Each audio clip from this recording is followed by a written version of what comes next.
Di sini anggota kelompok kami ada Rivi Tiara Ayu dengan NPM 03, ada Anggita Prasastya dengan NPM 42, ada Tri Intan dengan NPM 57, ada Nabila Zakia dengan NPM 23, dan juga Rahma Sri Rahayu dengan NPM 61. Boleh di next? Oke, langsung aja kita masuk ke pembahasan selanjutnya ya. Silakan.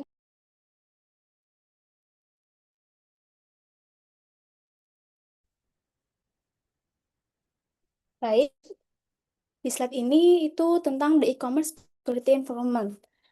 Pada slide ini kita membahas bagaimana kondisi keamanan di lingkungan e-commerce. Itu ada 6 dimensi yang menjadi fondasi keamanan e-commerce. Yang pertama, integrity, memastikan data yang dikirim tidak bisa diubah atau dimanipulasi oleh pihak yang tidak berwenang di tengah prosesnya. Kedua, ada non-repudiation, setiap pihak yang melakukan transaksi tidak bisa menyangkal bahwa transaksi tersebut pernah terjadi. Ini penting sebagai bukti yang sah. Ketiga, ada authenticity, itu adalah identitas setiap pihak yang terlibat dalam transaksi harus bisa diverifikasi kebenarannya.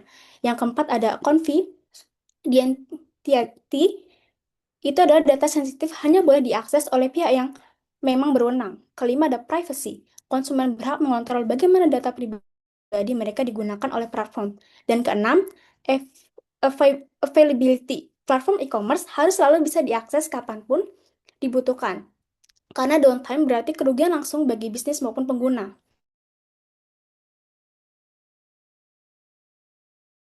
Di Indonesia itu situasinya cukup mengkhawatirkan. Hanya dalam 9 bulan pertama di 2025 tercatat 4,41 miliar anomali cyber. Selanjutnya, dengan 93,8%-nya itu merupakan serangan malware. Bahkan Indonesia pernah menduduki posisi pertama sebagai sumber serangan DDoS terbesar di dunia menurut Cloudflare. Di balik upaya keamanan tersebut, selalu ada ketegangan yang perlu dikelola, yaitu semakin ketat sistem keamanan, semakin tidak nyaman bagi pengguna. Selain itu ada benturan antara privasi pengguna dengan kebutuhan pengawas dari pemerintah.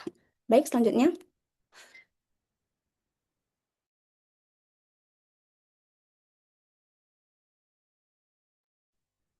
Oke, baik. Selanjutnya kita masuk ke security threats in e-commerce ya.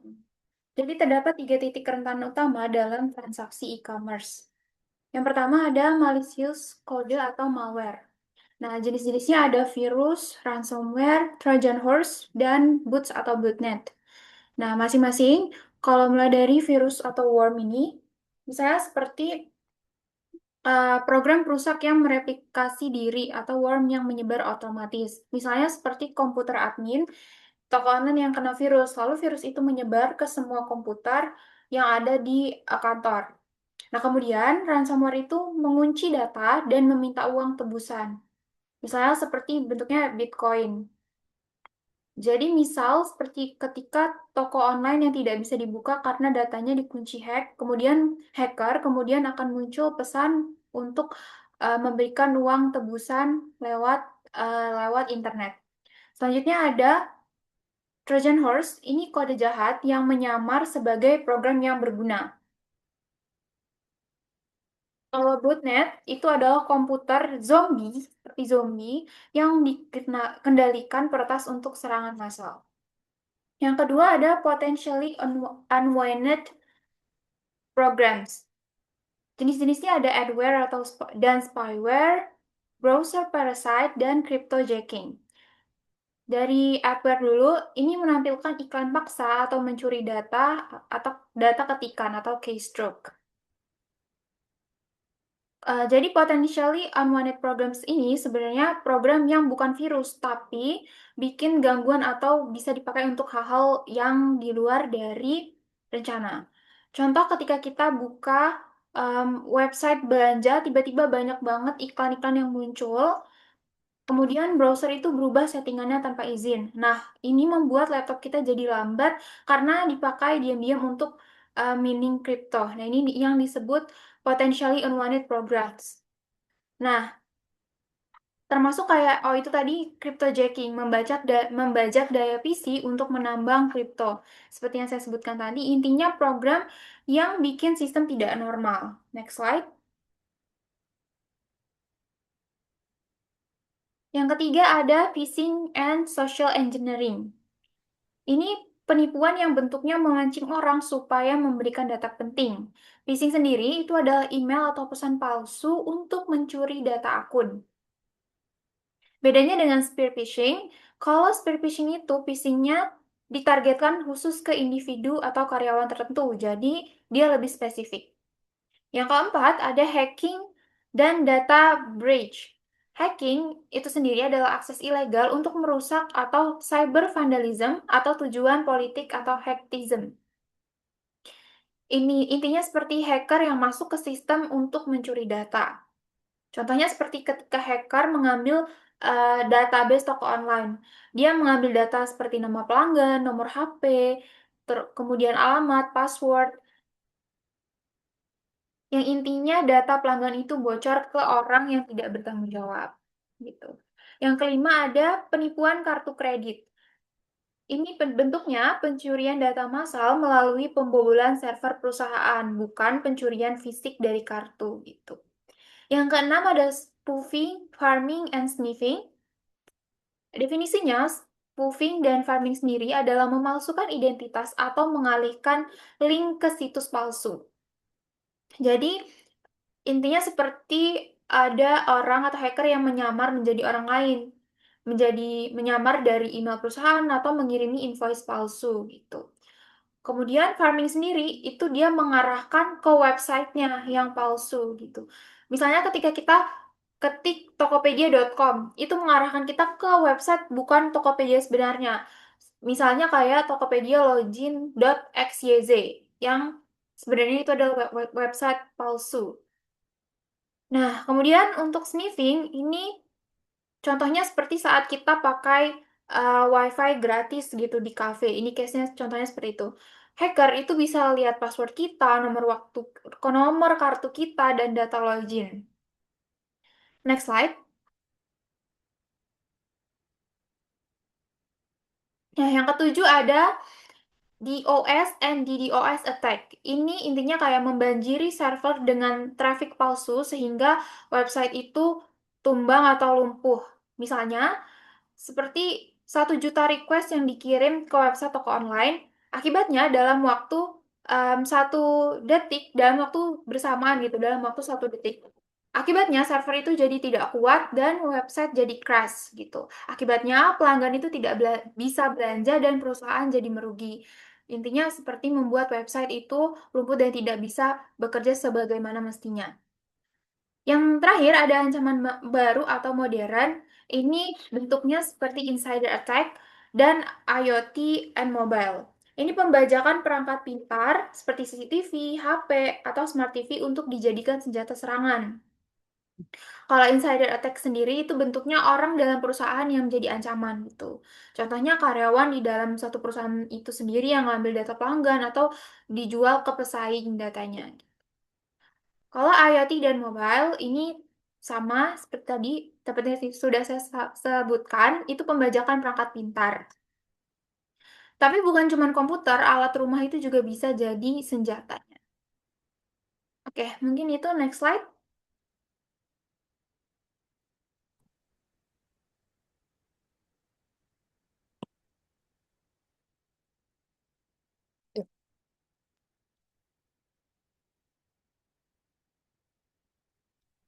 Oke, jadi di bagian ini saya bakal ngebahas tentang teknologi atau solusi teknologi untuk keamanan e-commerce. Nah, kenapa ini penting? Karena dalam e-commerce itu semua transaksi dilakukan secara online, mulai dari login, input data pribadi, sampai pembayaran. Jadi kalau misalnya nggak diamankan, curi atau dimanipulasi oleh pihak yang tidak bertanggung jawab. Nah, solusi pertama itu ada enskripsi. Nah, enskripsi adalah proses mengubah data asli menjadi kode rahasia supaya tidak bisa dibaca oleh pihak. Jenis ada kriptografi, yaitu pengirim dan kunci yang sama.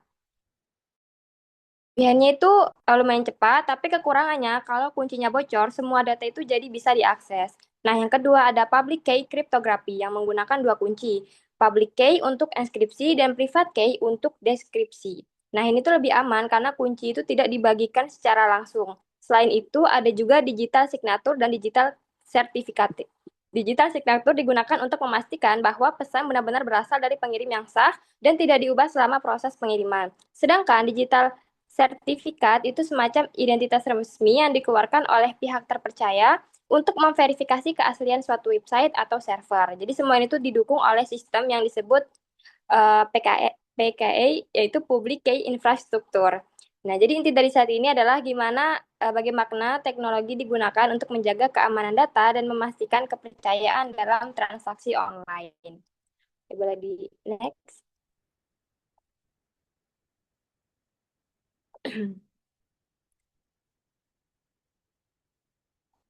Oke, jadi di selanjutnya kita bakal ngebahas bagaimana sih caranya mengamankan komunikasi dan jaringan dalam e-commerce. Nah, yang pertama ada SSL atau TLS dan HTTPS. Ini adalah protokol keamanan yang digunakan untuk menginskripsi data saat dikirim melalui internet. Makanya kalau misal kita buka website yang aman, biasanya ada tulisan HTTPS di URL-nya. Kemudian ada VPN, yaitu Virtual Private Network. VPN ini memungkinkan pengguna untuk mengakses internet melalui jaringan privat, sehingga data yang dikirim itu lebih aman dan juga tidak mudah disadap. Lalu ada juga Wi-Fi security yang penting untuk melindungi jaringan nirkabel dari akses yang tidak sah, apalagi kalau pakai Wi-Fi publik. Untuk pengamanan jaringan, ada beberapa teknologi penting. Yang pertama ada firewall yang berfungsi sebagai penghalang untuk menyaring trafik yang masuk dan keluar. Yang kedua ada intrusion detection system dan juga intrusion prevention system yang berfungsi untuk mendeteksi dan mencegah serangan secara otomatis. Nah, yang ketiga ada proxy server yang bertindak sebagai perantara antara user dan internet, sehingga bisa menambah lapisan keamanan. Jadi fokus di slide ini adalah bagaimana melindungi data selama proses komunikasi berlangsung, bukan cuma pada saat disimpan aja. Boleh di next.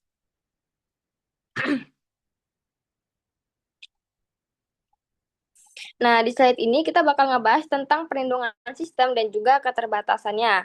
Untuk melindungi sistem, ada beberapa langkah penting. Yang pertama adalah update sistem operasi dan aplikasi secara rutin, karena update biasanya memperbaiki celah keamanan. Yang kedua adalah penggunaan antivirus dan anti-malware untuk mendeteksi dan menghapus program berbahaya. Dan yang ketiga adalah security patches, yaitu pembaruan khusus untuk memperbaiki bug atau kelemahan sistem. Nah, tapi walaupun sudah menggunakan berbagai teknologi nih keamanan, tetap ada keterbatasannya ya teman-teman. Karena yang pertama, tidak ada sistem yang 100% aman, karena hacker juga itu terus berkembang. Nah, yang kedua, faktor manusia atau human error masih sering jadi penyebab utama kebocoran data. Misalnya, karena password lemah atau tertipu phishing. Yang ketiga, penerapan sistem keamanan membutuhkan biaya yang cukup besar dan juga maintenance yang berkelanjutan. Jadi kesimpulannya, keamanan e-commerce itu bukan hanya bergantung pada teknologi aja, tapi juga pada kesadaran dan perilaku penggunaannya masing-masing. Mungkin sebagai contoh, platform itu seperti Shopee atau Tokopedia sudah menggunakan HTTPS dan enkripsi untuk melindungi data para pengguna. Boleh di next.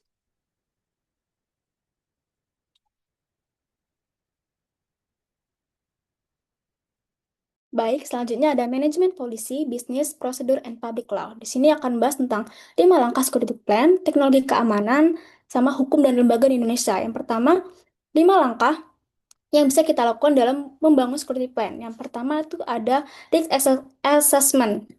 Risk assessment itu mengidentifikasi aset-aset penting dan memperkirakan nilai kerugian jika aset tersebut terdampak. Yang kedua ada security plan.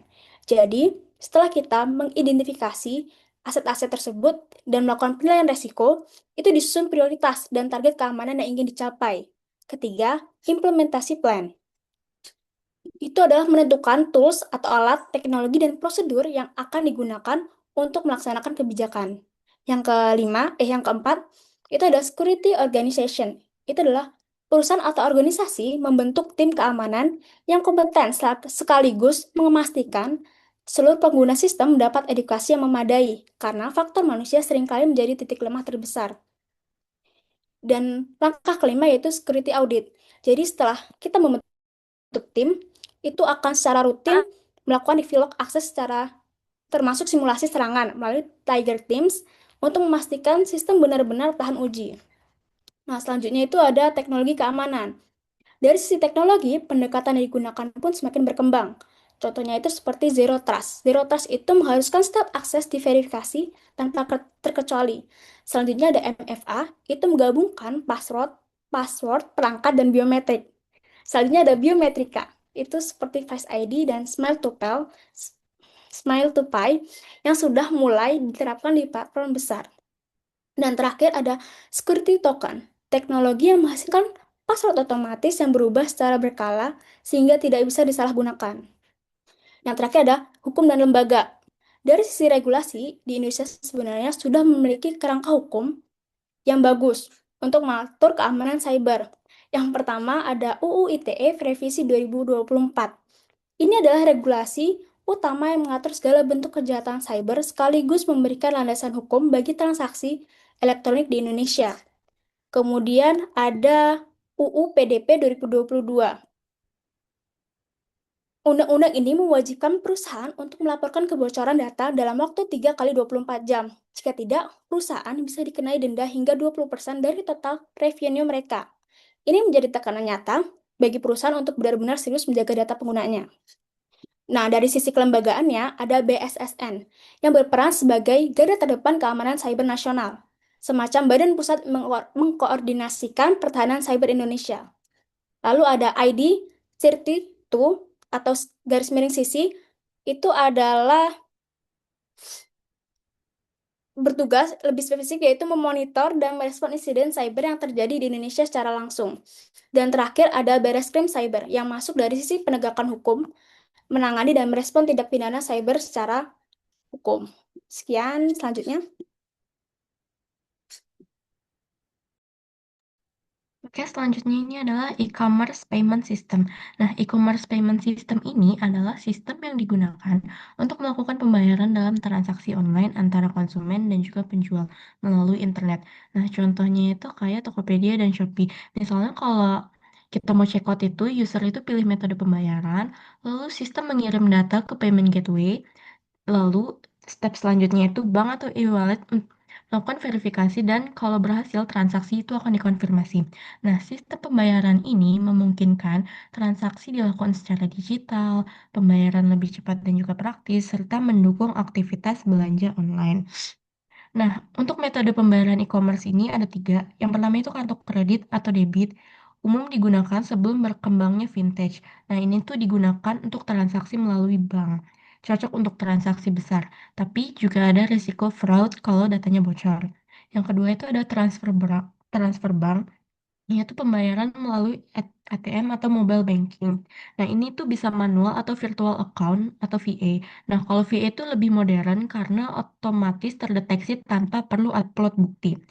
Yang ketiga itu ada digital wallet atau e-wallet, yaitu pembayaran menggunakan aplikasi di smartphone. Nah, kalau keunggulan dari e-wallet ini adalah cepat atau real time, lalu ada banyak promo atau cashback, serta minim input data. Mobile payment adalah sistem pembayaran yang menggunakan smartphone atau aplikasi dompet digital, seperti contohnya itu QR code atau NFC atau Near Field Communication. Oke, next. Nah, selanjutnya ini adalah blockchain dan cryptocurrencies. Nah, kalau blockchain ini itu adalah teknologi pencatatan transaksi digital yang tersimpan dalam jaringan komputer. Nah, kalau cryptocurrency itu adalah mata uang digital yang menggunakan teknologi blockchain untuk melakukan transaksi.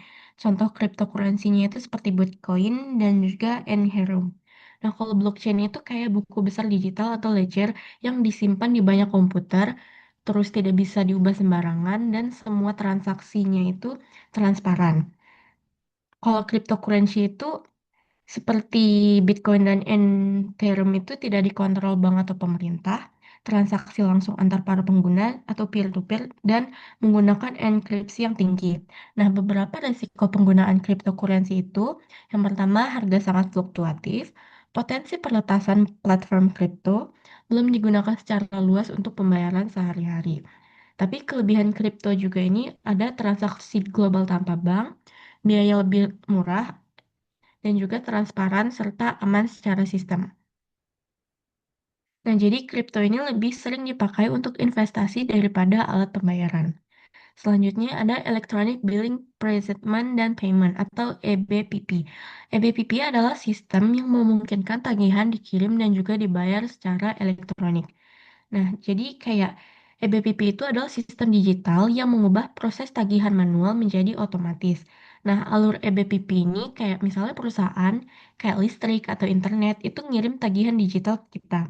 Nah, user itu menerima via aplikasi atau email, lalu user itu langsung bayar lewat e-banking atau e-wallet, dan sistem itu otomatis update status pembayaran kalau misalnya kita udah bayar. Manfaat EBPP ini, yang pertama itu lebih cepat, yang kedua mengurangi penggunaan kertas, yang ketiga itu memudahkan pembayaran rutin. Contohnya itu yang kayak tadi, pembayaran listrik, pembayaran internet, atau juga pembayaran asuransi. Nah, kenapa sih EBPP ini penting? Nah, ini tuh penting karena yang pertama itu EBPP itu lebih efisiensi waktu. Jadi kita itu nggak perlu datang ke loket. Yang kedua itu paperless, mendukung Go Green. Jadi kayak mengurangi penggunaan kertas. Yang ketiga itu akurasinya tinggi, minim human error, dan juga auto payment, dan juga kayak bisa dijadwalkan gitu. Oke, next. Oke, masuk ke studi kasus dari Alipay sama WeChat yang memimpin pembayaran mobile. Jadi karena banyak banget pengguna mobile wallet di dunia ini, makanya banyak perusahaan ini secara agresif berusaha memperluas produk pembayaran mobile mereka secara global.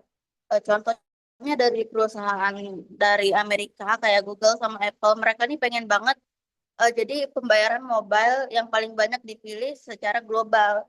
Tapi yang paling banyak dipilih justru perusahaan dari Cina kayak Alibaba Group sama Tencent. Kenapa mobile payment ini lebih populer yang dari China dibanding dari Amerika? Karena masyarakat Amerika ini lebih milih pakai kredit card. Jadi mereka untuk sehari-hari lebih banyak pakai kredit card. Sementara China mereka udah ninggalin kredit card dan kebanyakan pakai mobile payment. Makanya China ini lingkungan yang ideal banget untuk perkembangan di sistem pembayaran mobile wallet. Eh, Terus yang perusahaan yang paling banyak di, dipilih di China itu ada dari Alipay. Kalau Alipay ini awalnya dibuat supaya orang-orang ini lebih percaya untuk belanja online. Tapi lama-lama berkembang jadi layanan keuangan. Jadi mereka bisa transfer, bisa bayar, dan yang lain-lainnya. Eh, Juga ada WeChat. Kalau WeChat ini dia cepat banget berkembang karena mereka ini langsung nyatu sama aplikasi chat, yaitu WeChat. Kalau di Indonesia ini kayak WhatsApp. Nah, itu banyak banget fiturnya. Dia bisa chat, bisa belanja, banyak banget fiturnya. Nah, sekarang dua platform ini yang paling menguasai pembayaran digital dan mereka mulai ekspansi ke luar negeri. Walaupun banyak tantangannya mereka harus menghadapi persaingan juga aturan dari pemerintah. Next. Next.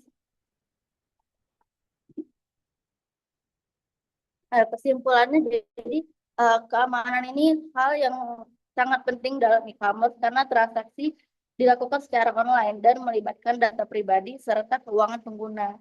Jadi berbagai ancaman kayak hacking, phishing, dan pencurian data ini terjadi sehingga diperlukan teknologi keamanan kayak enkripsi, SLL atau TLS, dan sistem perlindungan jaringan untuk jaga keamanan transaksi tersebut. Selain itu, e-commerce juga didukung oleh berbagai sistem pembayaran digital yang memungkinkan proses transaksi ini menjadi lebih mudah, lebih cepat, dan lebih efisien bagi pengguna.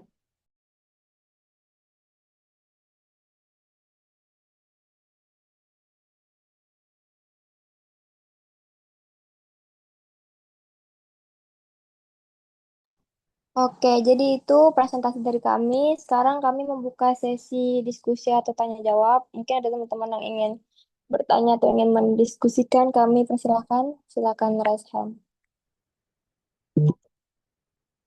Oke, ada Lutfia Insani Nabila.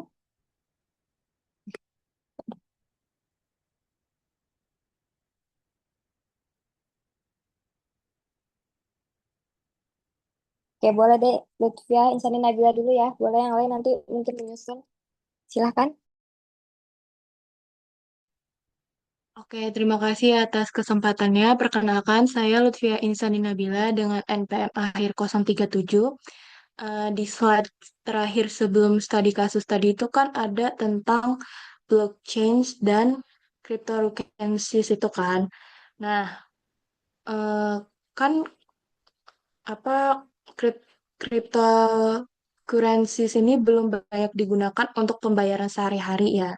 Nah, menurut kalian nih, hambatan utamanya itu lebih ke teknologi, regulasinya, atau kepercayaan penggunanya, makanya belum bisa digunakan dalam kehidupan sehari-hari gitu. Apakah jelas pertanyaannya?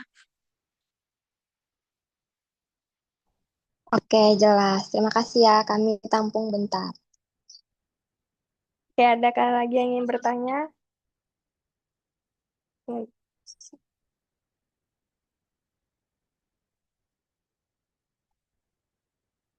Udah nggak ada lagi ya?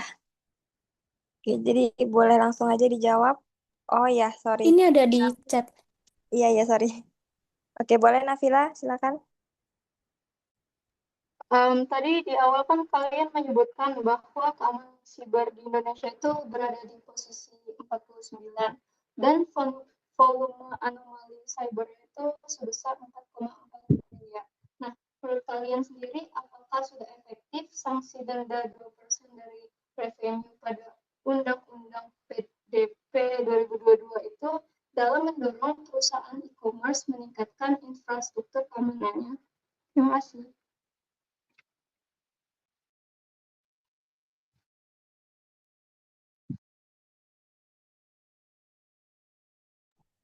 Oke, sudah jelas ya. Apakah ada yang ingin bertanya lagi? Satu orang lagi.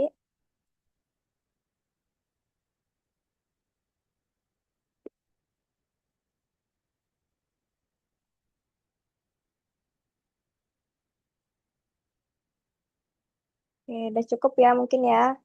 Nggak ada yang ingin bertanya lagi. Silakan teman-teman boleh ada yang ingin menjawab.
Baik, izin menjawab pertanyaan Nafila tentang efektivitas dari sanksi denda 20% revenue pada UU PDP 2022.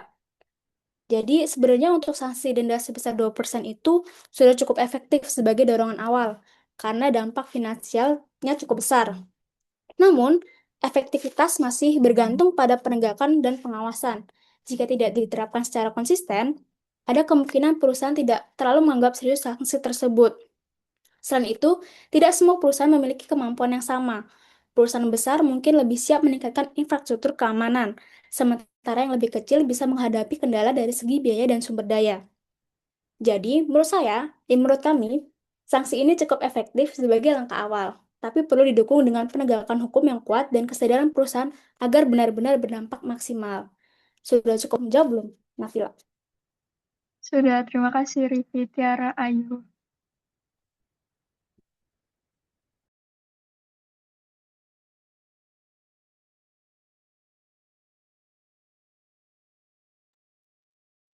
Oke, izin menjawab pertanyaan dari Lutfia. Nah, pertanyaan itu, kalau cryptocurrency belum banyak digunakan untuk pembayaran sehari-hari, menurut kalian hambatan utamanya itu lebih ke teknologi, regulasi, atau kepercayaan pengguna? Nah, menurut kami itu hambatan utamanya itu lebih ke kepercayaan pengguna dan juga regulasi, bukan dari teknologi. Karena kalau dari sisi teknologi, cryptocurrency seperti Bitcoin dan juga Ethereum ini sudah menggunakan sistem blockchain yang relatif aman, transparan, dan juga sulit dimanipulasi. Namun, banyak pengguna ini masih belum percaya karena risiko seperti kehilangan private key, kesalahan transfer yang tidak bisa dibatalkan, serta adanya kasus peretasan yang membuat rasa aman berkurang. Nah, selain itu, faktor regulasi juga sangat berpengaruh karena di banyak negara aturan terkait kripto masih belum jelas atau bahkan dibatasi, sehingga pelaku usaha dan juga masyarakat nih masih ragu untuk menggunakannya sebagai alat pembayaran sehari-hari. Ditambah lagi, nilai cryptocurrency yang sangat fluktuatif membuatnya kurang stabil untuk transaksi harian. Jadi, meskipun teknologinya sudah siap, kurangnya kepercayaan dan juga ketidakpastian regulasi dan serta volatilitas volatilitas harga ini menjadi hambatan utama dalam adopsinya. Apakah cukup menjawab, Lutfia? Ya, sudah cukup. Terima kasih Gita atas jawabannya. Oke, sama-sama. Oke, jadi sekian ya presentasi dari kelompok kami. Apabila ada kekurangan kami mohon maaf. Sekian, Assalamualaikum warahmatullahi wabarakatuh. Waalaikumsalam warahmatullahi wabarakatuh. Waalaikumsalam.